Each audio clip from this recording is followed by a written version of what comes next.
Assalamualaikum warahmatullahi wabarakatuh. Alhamdulillahirabbil alamin wa bihi nasta'in ala umuri dunya waddin. Wassalatu wassalamu ala asyrafil anbiya'i wal mursalin sayyidina maulana Muhammadin sallallahu alaihi wasallam wa ala alihi wa ashabihi ajma'in. Amma ba'd. Segala puji bagi Allah Subhanahu wa taala yang mana telah menganugerahkan kepada kita semua berjuta-juta kenikmatan, baik nikmat iman, nikmat Islam, nikmat sehat walafiat. Salawat dan salam semoga tercurahkan kepada junjungan kita, yakni Nabi besar Muhammad sallallahu alaihi wasallam, serta keluarga, para sahabat, dan kita pengikutnya sampai akhir zaman. Amin ya Allah ya Rabbal Alamin. Anak-anakku sekalian, bagaimana kabarnya? Mudah-mudahan semuanya sehat, semuanya semangat untuk belajar dan menuntut ilmu, walaupun kita tidak berjumpa secara langsung.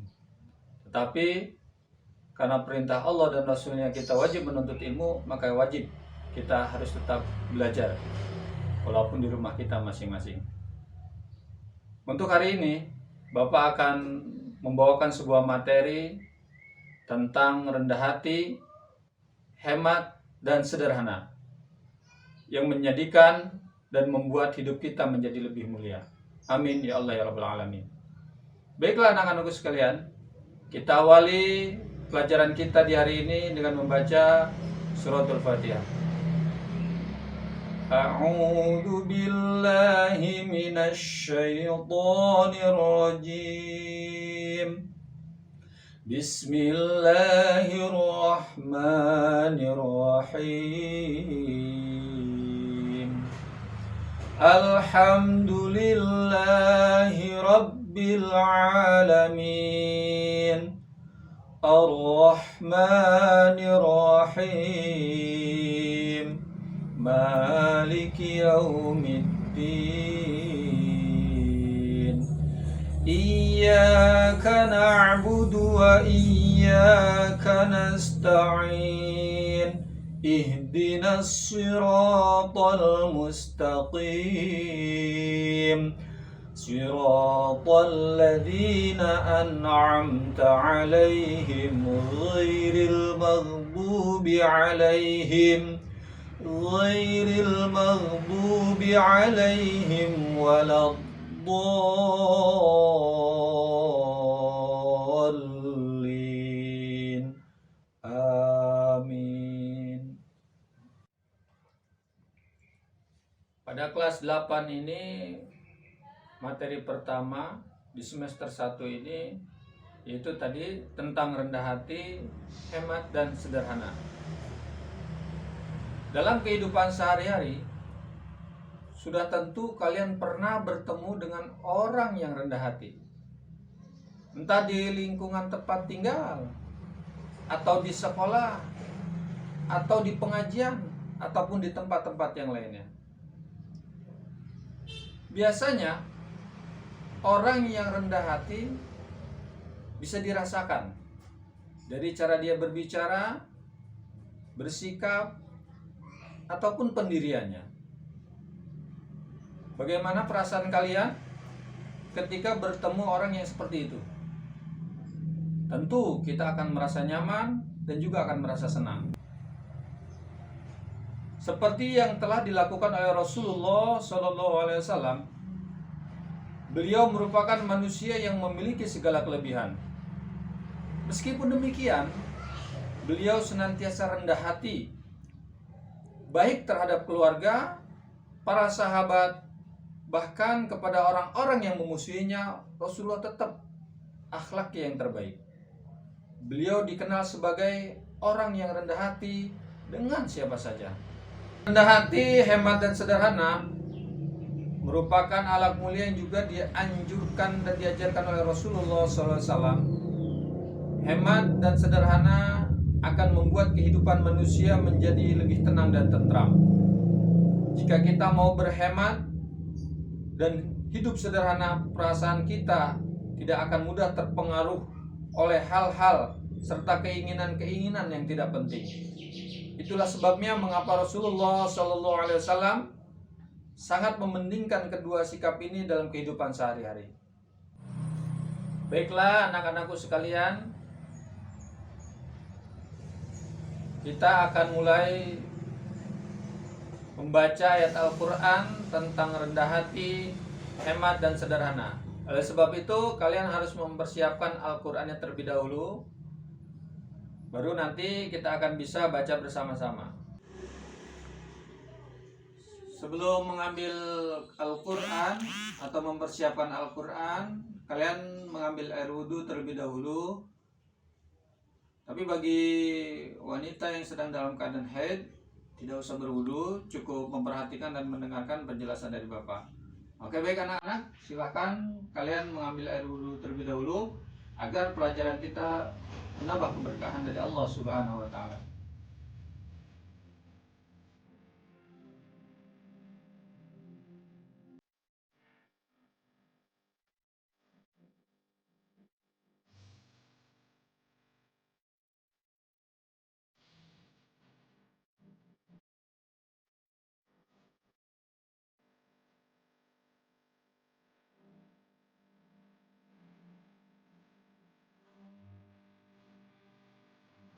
Silakan ambil Al-Qur'annya, surat Al-Furqan, surat ke-25 ayat 63.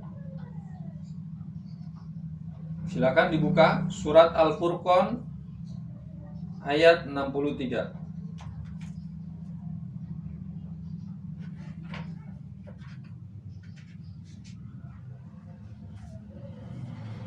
Baiklah, kita akan baca bersama-sama surat Al-Furqan ayat 63. Sudah dibuka anak-anak? Perhatikan. A'udzu billahi minasy syaithanir rajim. Bismillahirrahmanirrahim.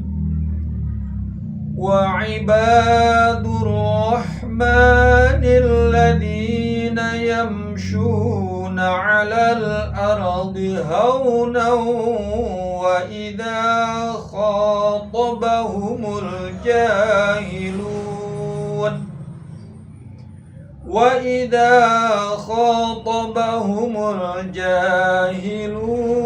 qalu salama.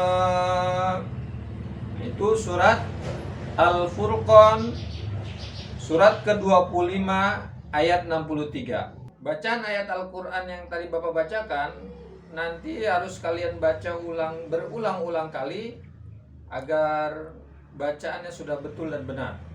Bapak akan ulangi surat Al-Furqan ayat 63. Wa ibadur rahmanil ladzina yamshuna 'alal ardi hawnan wa idza khatabahumul jahilun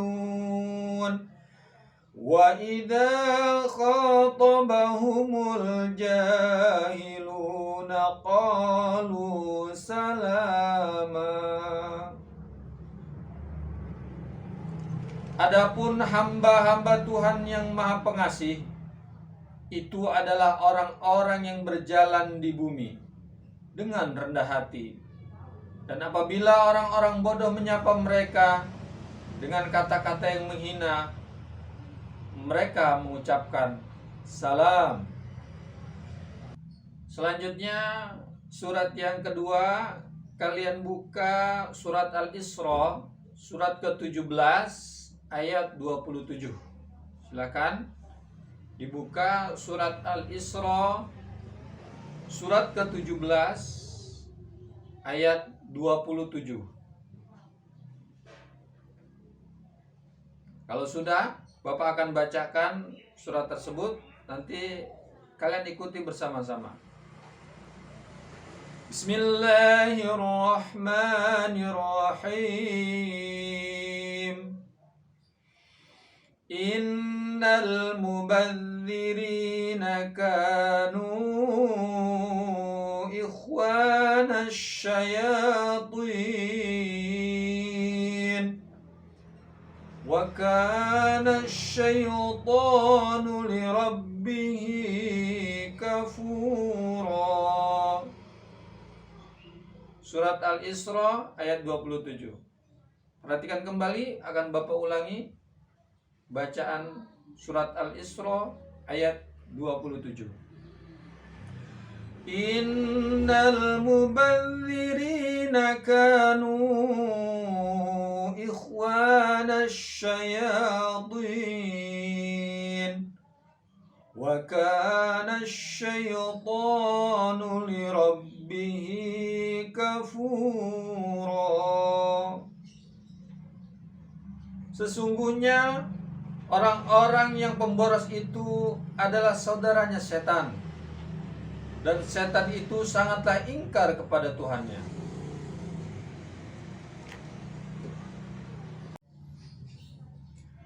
Baiklah anak-anakku sekalian, tadi Bapak sudah mencontohkan dua bacaan ayat Al-Quran. Yang pertama surat Al-Furqan ayat 63, dan yang kedua surat Al-Isra ayat 27. Nanti kalian baca berulang-ulang kali sampai benar bacaannya, sampai benar tajwidnya, sampai benar panjang pendeknya.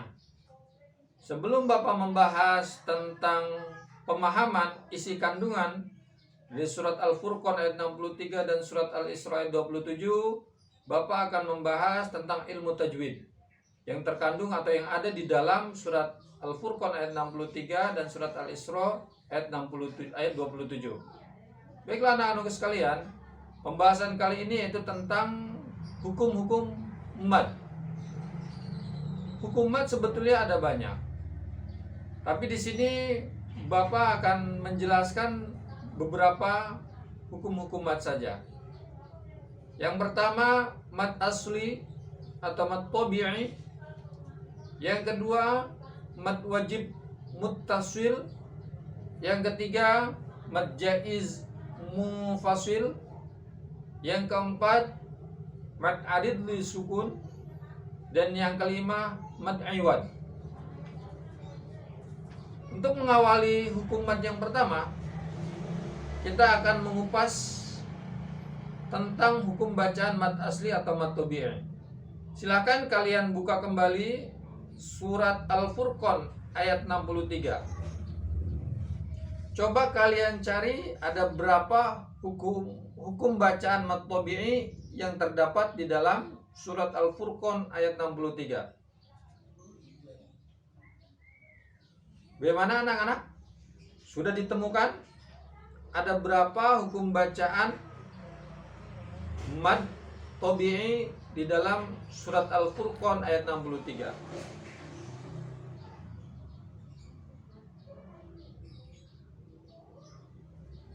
Baik. Bagi yang sudah paham, baik yang sudah mendapatkan beberapa hukum bacaan mad tabi'i ada berapa di surat Al-Furqan ayat 63, Bapak akan menjelaskan lebih lanjut. Mad tabi'i atau mad asli yaitu memiliki 3 huruf. Huruf alif, huruf waw, huruf ya. Alif dalam keadaan mati atau sukun yang sebelumnya berharokat fathah. Ya mati atau ya sukun yang sebelumnya ada harokat kasroh. Dan waw yang sukun dan waw yang mati sebelumnya ada harokat dhammah. Kemudian cara membaca mad asli atau mad tabi'i yaitu panjang 2 harokat. Tidak boleh kurang, juga tidak boleh lebih. Kalau lebih terlalu panjang menjadi kesalahan kecil. Kalau dibaca pendek menjadi kesalahan besar. Jadi hukum bacaannya harus pas, 2 harokat. 2 harokat itu 1 alif. Kalau 2 harokat berarti 2 ketukan. 2 ketukan. Kembali kalian buka surat Ar-Rahman ayat 63 dengan jawaban kalian masing-masing. Ada berapa tadi hukum bacaan mad asli? Bapak sudah menjelaskan sedikit pemahaman tentang mad asli. Di dalam surat Al-Furqan ayat 63 kita akan hitung jumlah mad asli ada berapa. Yang pertama kalimat wa'ibadu.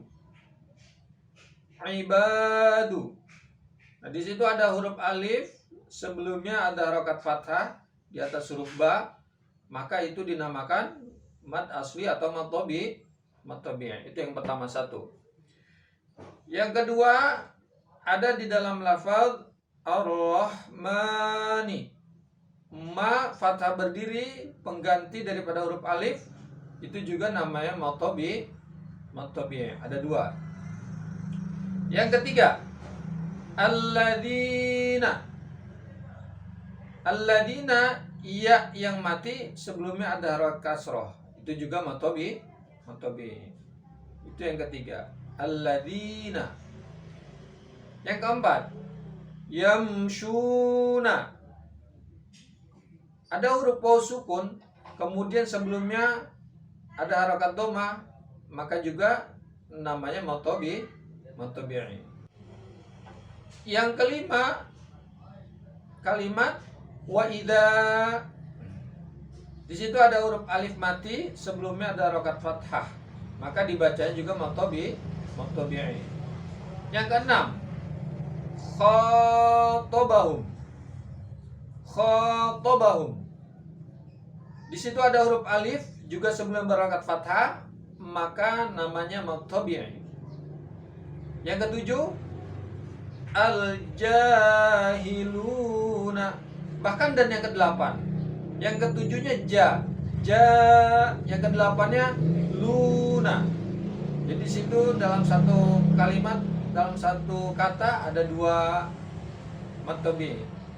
Al-jahiluna. Ja yang pertama fathah berdiri pengganti daripada alif, namanya mad tabi'i. Yang kedua hiluna, lu-nya di situ mad tabi'i.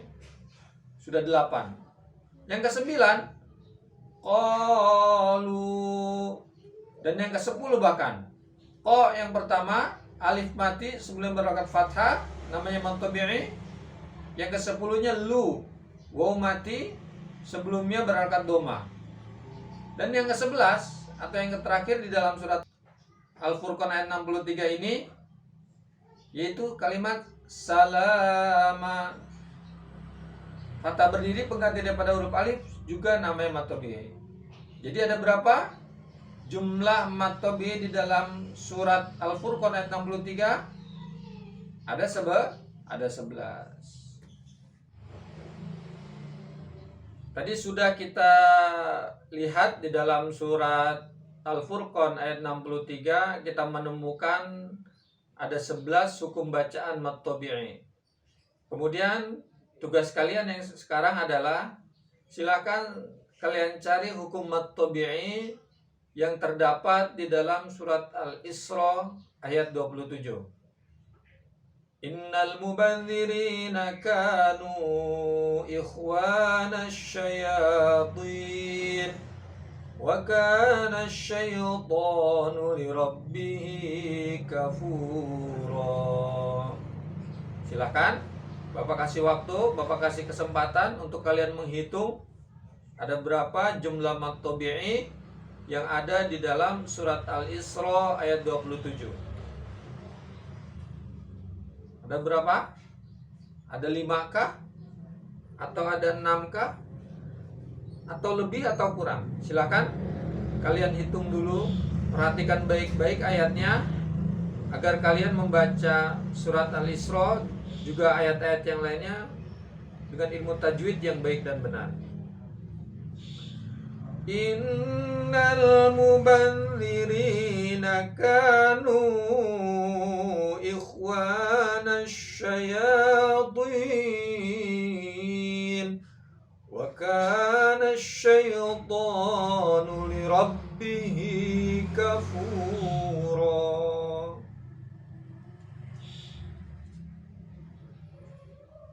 Bagaimana anak-anak? Sudah mendapatkan jumlah hukum bacaan mad tabi'i yang terdapat dalam surat Al-Isra ayat 27. Mari kita bahas satu persatu seperti tadi. Yang pertama, hukum bacaan mad tabi'i tertulis dalam kalimat al-mubadzirina, mubadzirina, mubadzirina. Nah, di situ ada huruf ya sukun atau ya mati, sebelumnya ada harokat kasroh. Maka itu namanya mad tabi'i. Yang kedua, ada dalam lafaz kanu. Di situ ada alif mati, sebelumnya berharokat fathah. Maka juga dinamakan mad tabi'i. Yang ketiga, dalam lafaz ikhwana.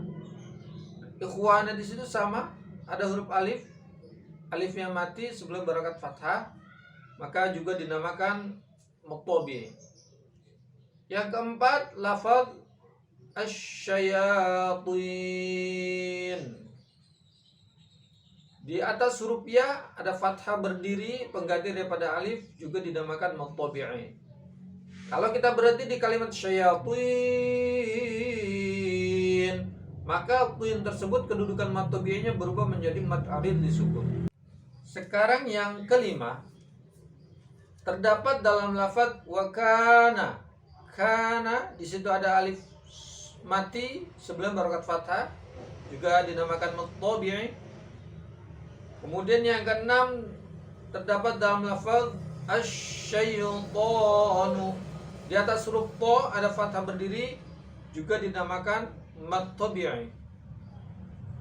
Yang ketujuh, yaitu terdapat dalam lafaz kafura. Di atas huruf waw sukun atau waw mati sebelum berharokat dhamma, maka juga dinamakan mad tabi'i. Jadi jumlah hukum bacaan mad tabi'i di dalam surat Al-Isra ayat 27 ada berapa? Ada 7. Yang pertama ada di dalam lafaz al-mubadzirina. Yang kedua lafaz kanu. Yang ketiga lafaz ikhwanash. Yang keempat terdapat dalam lafaz asyayatin. Yang kelima terdapat dalam lafaz wakana.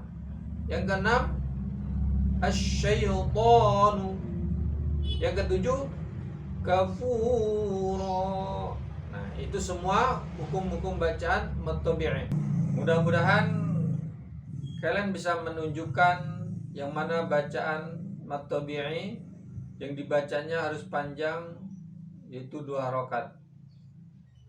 Nanti kalian di rumah silahkan kalian mempelajari hukum-hukum bacaan mad tabi'i, kemudian kalian praktekkan, baca berulang-ulang kali.